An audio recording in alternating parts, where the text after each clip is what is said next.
नमस्कार। साहित्य आज तक के राजपाठ में आपका स्वागत है। मैं हूं संजीव पालीवाल और मेरे साथ हैं राजदीप सरदेसाई, जाने माने पत्रकार, वरिष्ठ पत्रकार। नमस्कार संजीव। और आज हम बात करेंगे राजदीप सरदेसाई की इस नई किताब के बारे में, 2019 मोदी की जीत 2020 चुनाव का नया प्राकथा। तो राजीव सर, सबसे पहले तो ये किताब 2019 के चुनाव पर है, लेकिन किताब 2020 में ये आती है। मेरा सवाल यह है कि 2014 और 2019 दोनों में क्या बदला 2014 से 2019 में? बहुत कुछ बदला संजीव जी, क्योंकि जब 2014 में चुनाव पहली बार हुए तब नरेंद्र मोदी जी पहली बार एक तरह से अपने आप को देश के नेशनल प्लेटफॉर्म पर, राष्ट्रीय प्लेटफॉर्म पर अपने आप को एक तरह से प्रधानमंत्री के उम्मीदवार की तरह रख रहे थे। वो ओपोजिशन में थे, विपक्ष में थी, तब कांग्रेस की सरकार थी और एक तरह से आप सरकार विरोधी एक माहौल बना पाए, क्योंकि भ्रष्टाचार, अन्ना हजारे के आंदोलन के बाद जिस तरह से मनमोहन सिंह की सरकार को पीछे हटना पड़ा था, एक तरह से उस सब का फायदा उठाकर मोदी जी एक तरह से जनता के सामने और कहा मैं अच्छे दिन लाऊंगा, और एक तरह से वो एंटी इनकम्बेंसी जिसे कहते हैं उसका फायदा उठाकर वो सरकार में आए। 2019 में मोदी जी 5 साल सरकार में रहे थे, यानी अब वो कोई एक न्यू फैक्टर, एक नॉवेल्टी फैक्टर नहीं था। अब लोगों को वो कह रहे थे मुझे वोट दीजिए, क्योंकि जिस तरह से मैंने 5 साल का कार्यकाल किया है। इसलिए मुझे लगता है 2019 और 2014 में सबसे बड़ा फर्क यह है कि 2014 में मोदी जी विपक्ष के एक तरह से नेता थे जो सरकार में आना चाहते थे। इस बार वो सरकार में थे और कह रहे थे कि मैंने जो किया, मोदी है तो मुमकिन है, अच्छे दिन का वादा, और अब कह रहे हैं मोदी है तो मुमकिन है। और वो एक ऐसे माहौल में होता है कि 2 महीने पहले या 1-2 महीने पहले, चुनाव के पहले, बालाकोट में, पाकिस्तान में आप एयर अटैक करते हैं, उसके बाद एक राष्ट्रीयता का एक मूड जगाते हैं, एक पेट्रियाटिज्म, नेशनलिज्म कहिए, यानी एक तरह से लीडरशिप को आप आगे रखते हैं। जो अन्य मुद्दे थे, आर्थिक मुद्दे थे, किसानों के मुद्दे होंगे या अन्य मुद्दे उस समय जो थे, उनको आप पीछे हटाकर लोगों के सामने एक चेहरा लगाते हैं कि मैं वो मजबूत नेता हूं जो एक तरह से जिसने पाकिस्तान को सबक सिखाया, और 5 साल से मैं बड़े बड़े निर्णय ले रहा हूं जो पहले नहीं लिए गए। तो 2014 और 2019 में जो नारा दिया मोदी है तो मुमकिन है, आपने इस किताब में क्या देखा? ये मोदी की कामयाबी थी या विपक्ष की नाकामयाबी? देखिए, दोनों, मैंने कई फैक्टर्स इसमें गिनाए हैं, जिसमें ज़रूर एक फैक्टर है जिसे मैं चुनाव किताब में कहता हूं टीमो, देयर इज मोदी ओनली, केवल मोदी है। अगर चारों तरफ आप देखें तो ऐसा लगा जैसे विपक्ष है ही नहीं। आपने एक तरह से चुनाव को कैप्चर कर दिया कि जहां भी जाओ केवल मोदी जी का चेहरा है, यानी मोदी वर्सेस हु, मोदी बनाम कौन, ये आपने एक तरह से एक माहौल बना दिया। अब इसको आप विपक्ष की नाकामयाबी कह सकते हैं कि उनके पास कोई इस तरह का चेहरा नहीं था। राहुल गांधी उसमें नाकाम रहे, और विपक्ष की सबसे बड़ी दुविधा यह थी कि क्या हम मोदी बनाम राहुल चुनाव चाहते हैं, या हम चुनाव चाहते हैं कि मोदी जी ने किया क्या और क्या नहीं किया। यानी मोदी जी की विफलताओं पर आप उतना फोकस नहीं कर पाए, और मोदी जी की यह सफलता है कि उन्होंने अपने आप को एक प्रोजेक्शन, आप उसे मार्केटिंग कहिए, जो भी कहिए, उन्होंने एक ऑर्गेनाइजेशन है, एक संगठन है, मजबूत है। आरएसएस का बड़ा रोल है, पूरे, मैं तो कहता हूं सोशल मीडिया का भी एक बड़ा रोल है।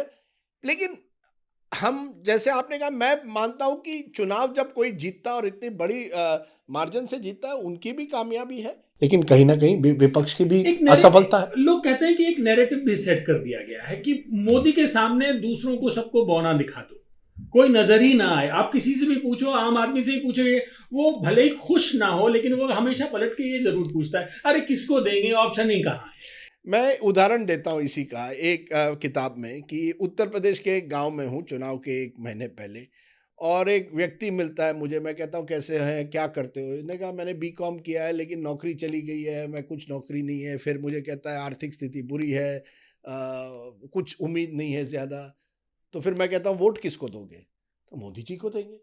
तो मैंने कहा अभी तो आप कह रहे हो ये बुरा है, ये नहीं हो रहा है। नहीं सर, लेकिन उन्होंने पाकिस्तान को सबक सिखाया। तो कोई और कहीं मैं जाता हूं तो इसी तरह की बात होती है, लेकिन सर मोदी जी में दम है। एक कहीं और जाता हूं, कहते हैं सर हमने तो इतने सालों तक कांग्रेस को वोट दिया, इतने मौके दिए, अब तो और एक तो मौका तो देना चाहिए।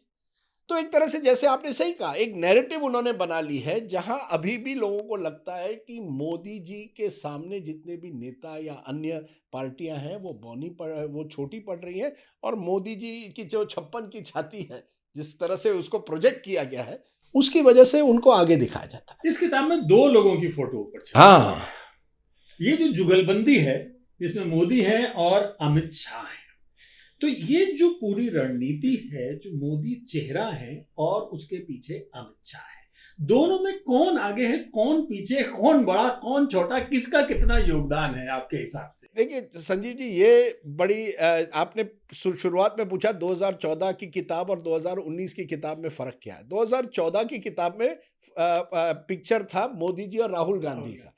राहुल गांधी की जगह अब अमित शाह गए, क्योंकि मुझे लगता है अमित शाह का बड़ा योगदान था संगठन को मजबूत बनाना, और चुनाव संगठन से भी लड़े जाते हैं, केवल चेहरा काफी नहीं होता, आपको लास्ट माइल तक पूरा संगठन को मजबूत करना पड़ता है। और अमित शाह बीजेपी के अध्यक्ष 2014 के चुनाव के बाद बने और 2019 तक रहे। उस पूरे पीरियड में मुझे लगता है उन्होंने बीजेपी को एक मजबूत इलेक्शन मशीन जरूर बनाया है, जहां कुछ भी हो, अब उनके जो विरोधी कहेंगे साम दाम दंड भेद, जो भी हो चुनाव जीतना है, मेहनत भी है लेकिन, और उस मेहनत के साथ मैं कुछ उदाहरण भी देता हूं। जब अमित शाह जब पहली राजनीति में गुजरात में आ रहे थे, जिस तरह से उन्होंने एक तरह से धीरे धीरे अपनी पकड़ वहां बना ली, और जिस तरह से चुनाव वो लड़ते थे, एक बार वो चुनाव लड़ रहे थे और एक उनका जो कार्यकर्ता था कि उन्होंने कहा सर इस बार हम ज्यादा पोस्टर नहीं लगाए हैं। उन्होंने कहा देखिए पोस्टर केवल हमारे ही नहीं लगने चाहिए, वो विपक्ष के भी कैंडिडेट के लगने चाहिए, ताकि उसको हमारी जो वोटर है उसे ना लगे कि वन साइडेड है, एक तरफा हो रहा है, उनको भी आने दीजिए, और उनको भी, ताकि हमारे वोटर जो हैं बड़े जोरदार तरीके से हमें वोट देंगे। और जो ऑफिस था उनके प्रतिद्वंदी का, वहां उस ऑफिस को कोई रेंट पर देने के लिए तैयारी नहीं था उनके प्रतिद्वंदी को। तो एक तरह से आप कह सकते हैं अमित शाह का खौफ था, दूसरी तरफ आप उनकी मजबूती भी है। तो मैं समझता हूं उन्होंने बहुत मेहनत की है। ये भी कहा जाता है एक बार उन्होंने कोई चुनाव लड़ा था कॉलेज का, और उस चुनाव में पहले लगा था वो हार रहे थे, लेकिन लास्ट दिन पर रात को उन्होंने, और उनके खिलाफ कोई महिला कैंडिडेट थी, ये कहा जाता है उन्होंने, उनके जो कैंपेन मैनेजर थे उनके जो साथ जो उस जमाने में कॉलेज के इलेक्शन में, उन्होंने सब महिलाओं के जो पेरेंट्स हैं उनको फोन करके कहा कल मत आइएगा कॉलेज में, तूफान हो सकता है, और वो जीत गए चुनाव। देखिए अमित शाह में वो है, ताकत है कि वो कुछ भी करें लेकिन संगठन को मजबूत करते हैं, इसलिए मुझे लगता है मोदी जी उन पर काफी निर्भर करते हैं, और इसी वजह से मैंने उनका भी चेहरा लगाया। मैं ये नहीं कह रहा कि अमित शाह ना होते तो मोदी जी जीतते नहीं, लेकिन 300 से ज्यादा जो लास्ट जो जिस तरह से बड़ी जीत होती है, उसके लिए आपको एक इलेक्शन मैनेजर भी चाहिए, क्योंकि मोदी जी का ज्यादा ध्यान तब प्रधानमंत्री थे, सरकार पर थे, तो सरकार और संगठन का तालमेल, मैं समझता हूं ये बीजेपी की बड़ी जीत है एक तरह से। जब कांग्रेस सरकार में थी ये उनकी विफलता थी, संगठन बहुत कमजोर हो गया। बीजेपी ने संगठन को लगातार मजबूत करने की कोशिश की है, और ये मैं समझता हूं मोदी शाह कॉम्बिनेशन की एक तरह से बड़ी सफलता आपने है। मोदी शाह कॉम्बिनेशन की बात की और 2020 तक आपके इस किताब को लेके आए हैं। 2019 के चुनाव के बाद अमित शाह गृह मंत्री बनते हैं और हमने देखा जम्मू कश्मीर में किस तरीके से क्या हुआ, पूरा चेहरा कश्मीर का उन्होंने बदल दिया। सीएए लेके आए वो, जो कि इससे पहले सोचा नहीं गया था कि ऐसा भी। आपने किताब में जिक्र किया है कि आप अमित शाह से मिले और आपने ये सवाल भी पूछा उनसे, उन्होंने कहा जाने पता नहीं कहां कहां से, आपके पास लगता है कोई खबर नहीं है। देखिए ये बड़ा फर्क दूसरा पड़ा है, क्योंकि 2014 में जब सरकार हुई, पहली बार मोदी जी दिल्ली आ रहे थे एक तरह से एज प्रधानमंत्री, 12 साल उसके पहले गुजरात में रहे थे, तो उनको समय लगा पूरी तरह से राजनीति पर, दिल्ली की राजनीति पर अपनी पकड़ करने के लिए। इसलिए वो ज्यादातर अरुण जेटली जैसे व्यक्ति पर निर्भर थे कि सबको किस तरह से किस तरह की राजनीति दिल्ली में करनी है। एक तरह से सबको साथ लेने की अरुण जेटली की जो क्षमता थी उसका उन्होंने फायदा उठाया। इस बार मुझे लगता है 2019 के चुनाव के बाद बीजेपी को लगा इस बार ये जीत जो है वो मोदी जी और हमारे बीजेपी के विचारधारा की जीत है, केवल एंटी कांग्रेस वोट नहीं है, इस बार ये वोट हमारा वोट है। और अमित शाह का आना गृह मंत्री के रूप में, जम्मू एंड कश्मीर में धारा 370 को हटाना, सीए को लाना, ट्रिपल तलाक का जो मुद्दा है उस पर बात करें, राम मंदिर पर फैसला, वो तो कोर्ट से आया, लेकिन फिर भी एक माहौल बनता है कि अब हम विचारधारा को लेकर आगे बढ़ेंगे। जो 2014 में मुझे लगा वो अभी तक पूरी तरह से विचारधारा पर आगे गवर्नेंस नहीं करना चाहिए, सरकार चला रहे थे सबको साथ लेकर। इस बार उन्होंने तय किया, खास करके पहले 2 साल में जितना हम कर सकते हैं हमने करना चाहिए, जब हमारे साथ पूरी मेजॉरिटी है, मोमेंटम है। ये फर्क है बड़ा। चलिए, यहां तो बात हो गई मोदी और अमित शाह की। अब आते हैं हम कांग्रेस पार्टी पर।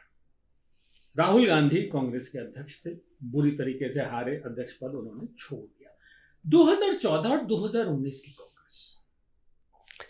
संजीव जी, आज मुझे कोई ये किताब साइन करने के लिए घर आया था, तो मैंने पूछा आपको किताब अच्छी लगी? उन्होंने कहा हाँ अच्छी लगी, सबसे बेस्ट चैप्टर आपका राहुल गांधी पर है। तो मैंने कहा हाँ शायद मैं अब राहुल गांधी को ज्यादा जानने लगा हूं और मोदी जी को थोड़ा कम। देखिए, राहुल गांधी का प्रॉब्लम 2014 और 19 में वही है। एक तरह से 2014 में राहुल गांधी इतना तो कह सकते थे कि ये चुनाव मेरा नहीं है, ये चुनाव मनमोहन सिंह की सरकार पर एक तरह से जनता अपना मत दे रही थी। मैं तो उस सरकार में भी नहीं था, तो मेरा कोई लेना नहीं देना नहीं है जब भ्रष्टाचार के आरोप वगैरह हुए। तो एक तरह से आप कह सकते हैं एंटी कांग्रेस वोट था उसमें। राहुल जी का कोई, राहुल जी को आप उस तरह से आरोपी नहीं या नहीं कह सकते कि उनकी नाकामयाबी थी। 2019 में राहुल गांधी पूरी तरह से, कांग्रेस ने उनको प्रोजेक्ट किया था एज प्राइम मिनिस्टर, पूरी तरह से सक्रिय थे, प्रेसिडेंट बने थे कांग्रेस के, जो वो 2014 में नहीं थे। इस बार वो अध्यक्ष थे कांग्रेस में। और 2018 नवंबर दिसंबर में जो चुनाव होते हैं मध्य प्रदेश, राजस्थान, छत्तीसगढ़ में, यहां कांग्रेस की बड़ी जीत होती है। तो लोगों को लगा कि यार राहुल गांधी में क्या कोई क्षमता है कि वो अब प्रधानमंत्री बन सकते हैं। और यही कांग्रेस ने गलती कर दी, क्योंकि 2018 के जो चुनाव के नतीजे थे वो किसी राज्य के नतीजे थे, वो किसी राज्य की स्थिति में, परिस्थिति में बने थे। वसुंधरा, हाँ, उस भाजपा राज्य की सरकार के खिलाफ था। लेकिन कांग्रेस को लगा ये अब राहुल गांधी को लोगों ने एक तरह से स्वीकारा है। और राहुल गांधी पूरी तरह से अभी तक मुझे नहीं लगता राजनीति में उस तरह से आ पाए जिसमें लोगों को लगे कि वाकई वो सीरियस कैंडिडेट है। देखिए, एक तो बीजेपी ने बड़े सोशल मीडिया का गैर इस्तेमाल करिए, जो भी करिए, कुछ फेक न्यूज करके, लेकिन राहुल गांधी को एक पप्पू की छवि कर दी। उससे हटना बहुत मुश्किल था, क्योंकि आजकल की तारीख में सोशल मीडिया का एक रोल भी है। दूसरी तरफ पूरी तरह से राहुल गांधी की पकड़ नहीं है संगठन पे। कांग्रेस में अभी भी देख रहे हैं आप, एक पंजाब में हो रहा है, अन्य राज्यों में, कि एक जनरेशन है, एक युग के नेता है जो अभी तक पूरी तरह से राहुल गांधी से उनका तालमेल नहीं हो पाता है।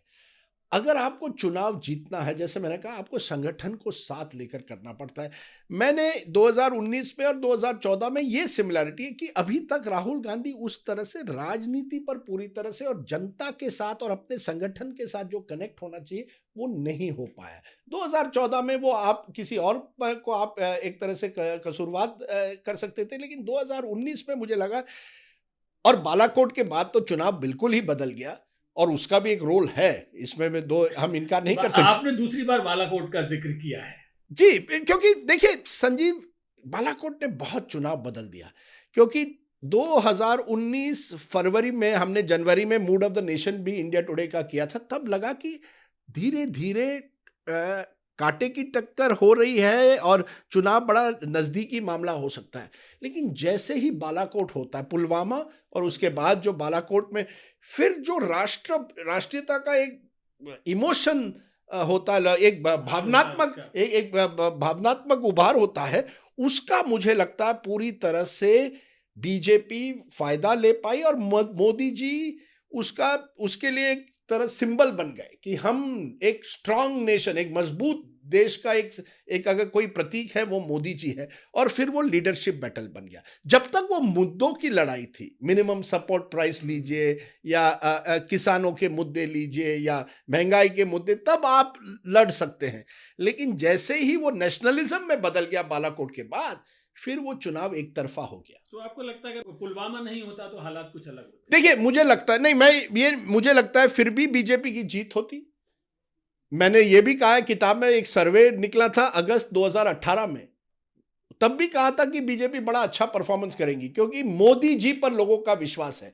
राज्य के चुनाव में मोदी जी टिकट पर नहीं होते तो वहां बीजेपी का परफॉर्मेंस डाउन होता है। पर फिर भी मुझे अभी भी लगता है कि अगर बालाकोट ना होता तो शायद बीजेपी को इतनी बड़ी जीत नहीं होती। बालाकोट ने बीजेपी को पूरी तरह से मोमेंटम दे दिया। और बड़ी बात है कि जहां बीजेपी वर्सेस कांग्रेस है, करीब 175-180 सीटें हैं देश में, वहां कांग्रेस 10, 12, 15 सीटें जीत पाई, बाकी सब बीजेपी जीती है।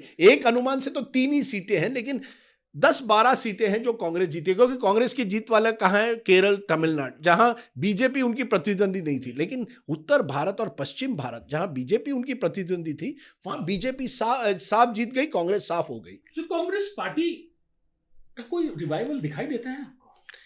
नहीं, इस समय तो नहीं। देखिए, पिछले ये किताब मैंने लिखी 2019 के अंत में, हिंदी का अनुवाद आता है 2020, आर्टिकल 370 सीए, इन सब मुद्दों के बाद, इसलिए मैंने उन पर एक स्पेशल चैप्टर लिखा है। 2020 में कोविड होता है, अब 2021 में सेकेंड वेव आता है, और ज़रूर कहीं ना कहीं सरकार पर सवाल उठते हैं किस तरह से आपने कोविड हैंडल किया। हालांकि किसी भी सरकार के लिए आसान नहीं था कोविड को हैंडल करना, लेकिन मोदी जी को अभी भी मुझे लगता है एक तरह से एक फ्री पास मिल गया है।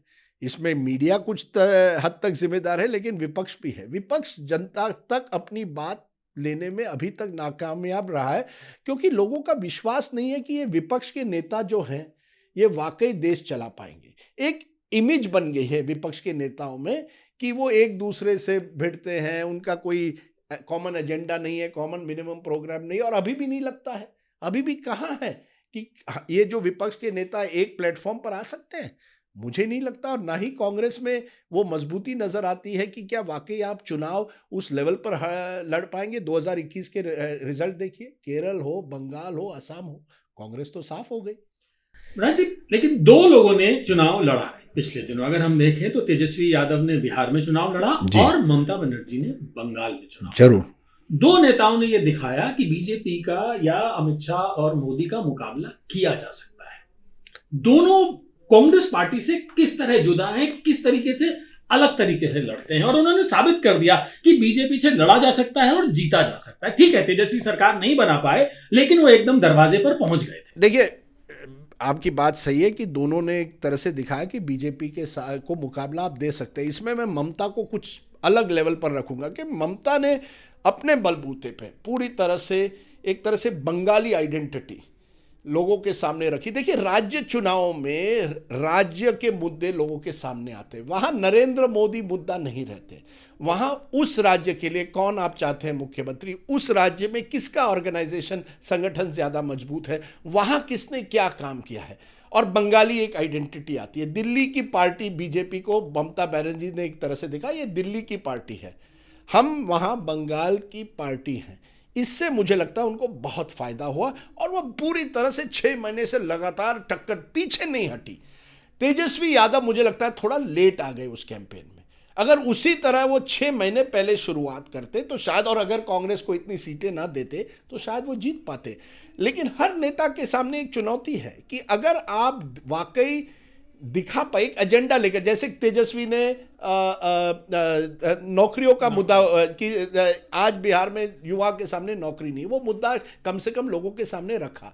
ममता बनर्जी ने कहा, देखिए ये जो पार्टियां हैं ये दिल्ली की पार्टियां, मैं यहां बैठूंगी, मैं आपकी नेता हूं। उन्होंने एक तरह से दीदी की जो रिलेशनशिप है अपनी जनता के साथ, वो रिलेशनशिप एक तरह से वहां लोगों के सामने रखी। और बीजेपी ने बड़ा नेगेटिव कैंपेन वहां किया उसके जो ममता के किया। और नेगेटिव कैंपेन आजकल इतना नहीं चलते, हमें ये भी सोचना पड़ेगा। और ये कांग्रेस को भी, हर दिन आप नरेंद्र मोदी को गाली गलौज करके आप चुनाव नहीं जीत पाए। आपको दिखाना पड़ेगा आपका पॉजिटिव एजेंडा क्या है। ममता बनर्जी बड़ी लाइन खींची। हाँ, ममता बनर्जी ने जो कार्यक्रम किए, हमें ये देखिए चुनाव के टाइम पर ये लोगों को नजर नहीं आते, लेकिन कन्याश्री, अन्य रूपश्री, ये जो कार्यक्रम है जिससे महिलाओं को बहुत फायदा हुआ है। ममता बनर्जी को महिलाओं में 8% की लीड है, इससे भी ज्यादा हो सकती है अंतिम में।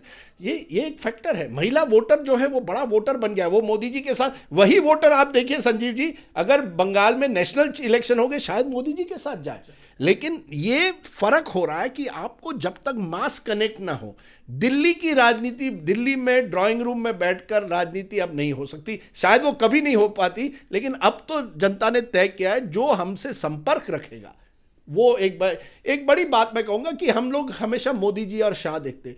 बीजेपी ने एक बड़ी पॉलिटिक्स की है, लाभार्थी पॉलिटिक्स, जिसे मैं कहता हूं बेनिफिशियरी पॉलिटिक्स, कि लोगों के लिए अन्य अन्य कार्यक्रम आप लगातार करते रहते हैं। जनधन योजना हो, उज्ज्वला योजना हो, ताकि आप एक लाभार्थी वोट बैंक अपने लिए तैयार कर सकते हैं। और इसका बहुत फायदा हुआ है।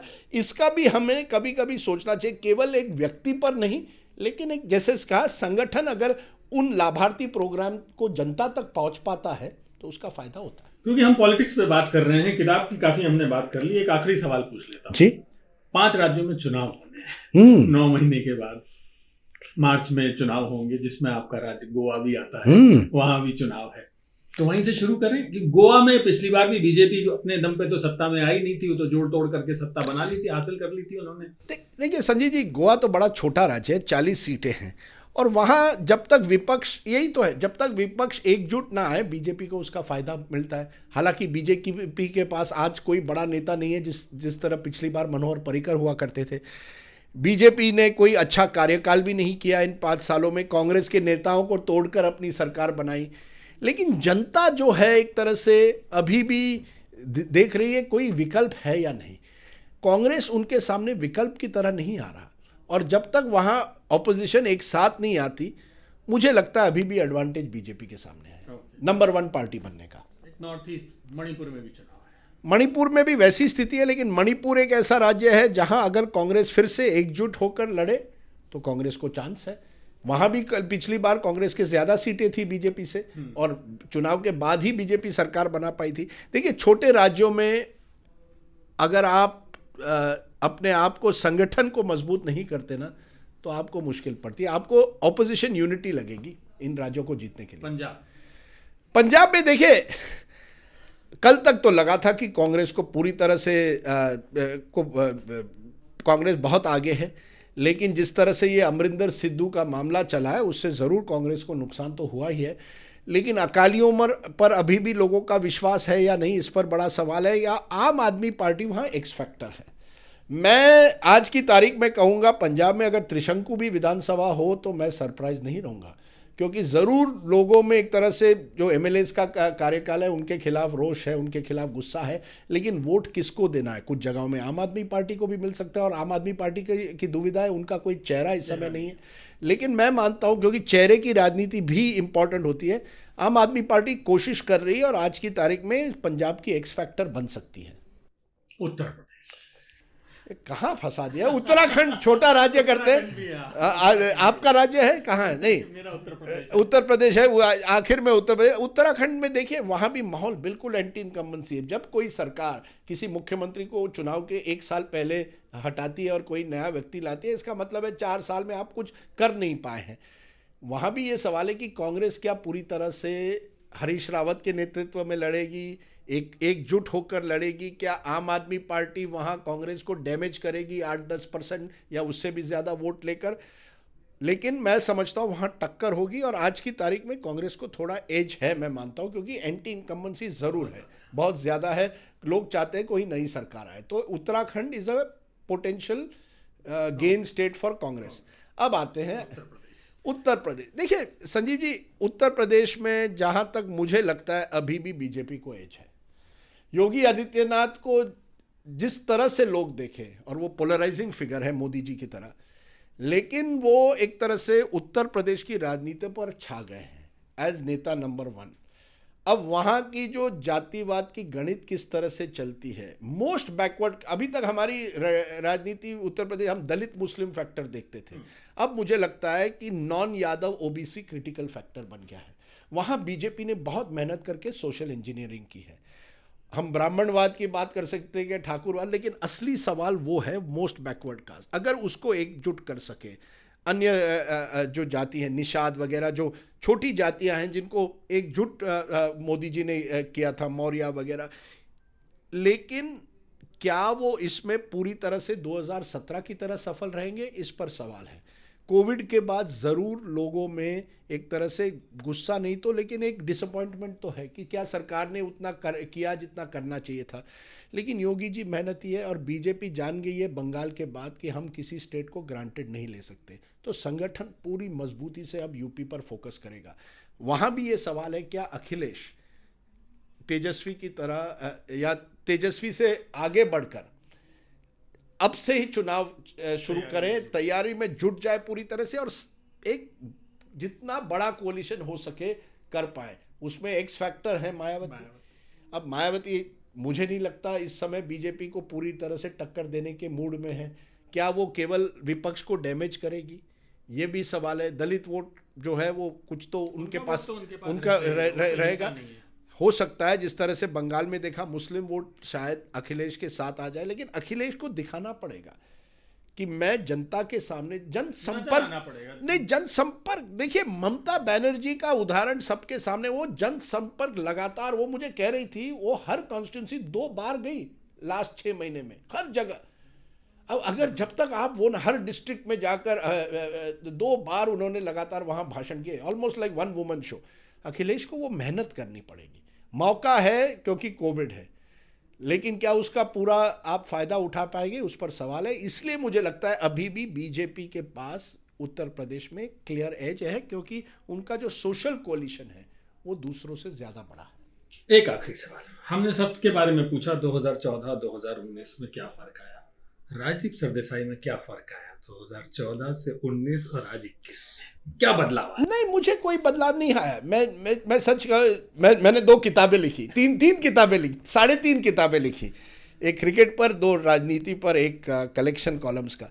देखिए बदलाव हम पत्रकारों में कम आता है। मुझे लगता है कि एक तरह से जब हम लोग नेटवर्क 18 में हुआ करते थे तब मेहनत बहुत ज़्यादा हुआ करती थी, सुबह से शाम बस यही चक्कर में।